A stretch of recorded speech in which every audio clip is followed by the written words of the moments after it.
Let's break down cover 4. Cover 4 is a zone coverage that usually consists of 7 people in coverage and 4 people rushing. Now, although I said this was a zone coverage, it can also have some man coverage characteristics.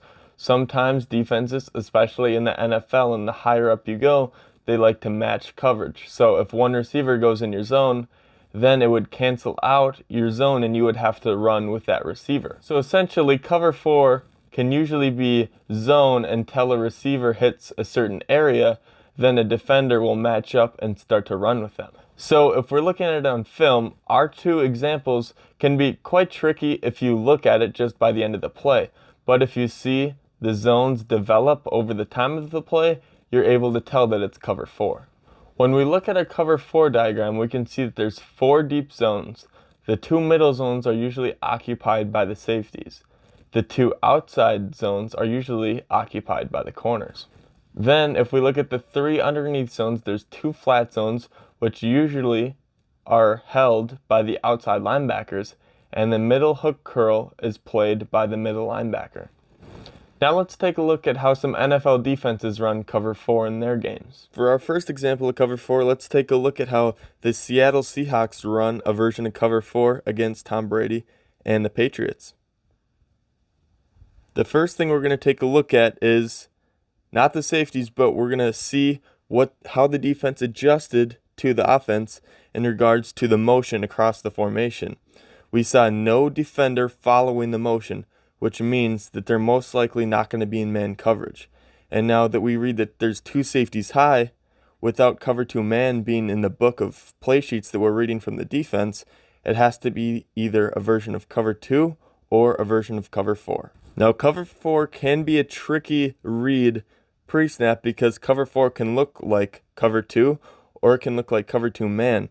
The reason being the corner's shoulders, eyes are on the receiver is because they know they have 2 safeties already back. So they don't have to bail out right away because they have help behind them. Again, this is a pretty difficult coverage to read pre-snap, but there's 2 tells that really can tell us that this is going to be cover 4 and not cover 2. The first of the tells being the middle linebacker and where he's located. Well, in a cover 2, he would be located way farther back because he's liable for everything going down the middle of the field at the seam. He has to run with that guy in a cover 2. But him being located so close to the line means that he knows he has help directly behind him and that he won't need to run with a person running up the hash or seam. Another tell being where the strong safety is located. He's located in the middle of the field. In a cover 2, you would see him outside the hash because he would have to get that whole half of the field in his coverage. But in cover 4, he only has to have the middle fourth. So he's able to get to that zone where he's located right now. So based on all those factors, we can guess that this is going to be cover 4 before we snap the ball. But how does our post-snap confirm what we read pre-snap? Well, we see as the ball is snapped, the bottom corner bails right away. But if we look at the top corner, who's Richard Sherman, he sits on the top receiver for a little bit before gaining depth into his back fourth. Why does he do this? Well, he knows he has Cam Chancellor right over the top of him to assist him with that coverage. Also, you're going to see a really good flat zone example coming out here from the outside linebacker of Seattle. On the snap, he rides the slot receiver vertical and breaks off of him to get the flat receiver that was in a smokescreen look, and he was able to make the tackle. So wrapping up, we see as the ball is snapped, the 4 deep defenders identify themselves as well as the 3 underneath defenders, and they end up making the tackle. Let's take another look at Seattle running cover 4 in the same game, but showing the Patriots offense and Tom Brady a different look than they did in the first example. The film starts a little late, but if we were to go back before Julian Edelman starts motioning, Cam Chancellor is actually a little farther back. So when we start reading the defense to decide what coverage we're in, Tom Brady identifies that there's 2 safeties deep for the defense. Then once Julian Edelman starts motioning across the field, you see the strong safety walk up a little bit and get closer to the line of scrimmage. So it can give you the illusion that right now it looks like a 1 high safety look, but it actually was a 2 high safety look, but they just adjusted because of a pre-snap motion from the offense. So if we looked through what coverages we could see with 2 safeties high, which we saw before the motion happened, we would be able to tell that the defense is either in cover 2 man, cover 2 zone, or cover 4, which is a zone look. After we identify the 3 coverages they could be in, let's take a look at how the corners and safeties are lining up to really decipher which coverage this is. Let's start with the top receiver. We see the cornerback with his eyes and hips facing inside, looking where the ball is. That would give us an indication that he is in a zone look.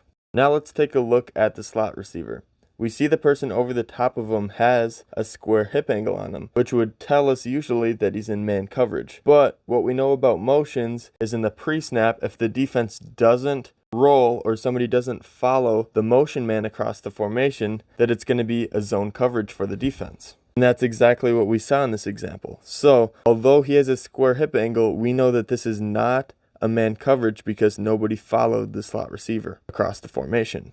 Now let's take a look at the bottom cornerback to see what he's going to tell us about the defensive coverage. Well, he has square hips, but we just identified that they're going to be in zone coverage because of the motion. So that hip angle is really trying to fool the quarterback into reading a wrong coverage. So in zone coverage, he has to have either a flat or he has to have a deep zone. And when we look, nobody is deep of him on the defense. So he's most likely going to have to bail to cover deep once the ball is snapped. All in all, Seattle does a very good job of disguising this coverage. But the one thing that's really going to tip this coverage off is the strong safety lined up where he is. If the strong safety had the deep half, he would not be aligned there or anywhere close to the line of scrimmage because he would be the only one deep on his half of the field. But in cover 4, he knows that he's going to have the bottom corner to cut his half in half, so he's only going to have to cover a fourth of the field deep. So that lets him have the ability to play run as well as bail into his deep fourth. Now when we play this post snap,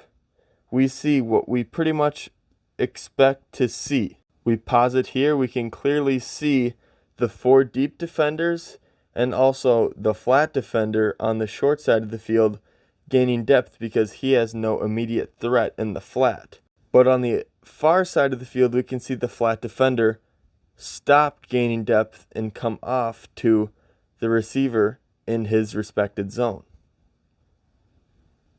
This is a great example of a defense disguising the coverage and making the quarterback read the coverage post-snap. Well, I hope you enjoyed this video and I hope you learned something about cover 4 if you didn't know what cover 4 was already. If you're interested in any of the 5 other coverage videos, I will have them below on a playlist.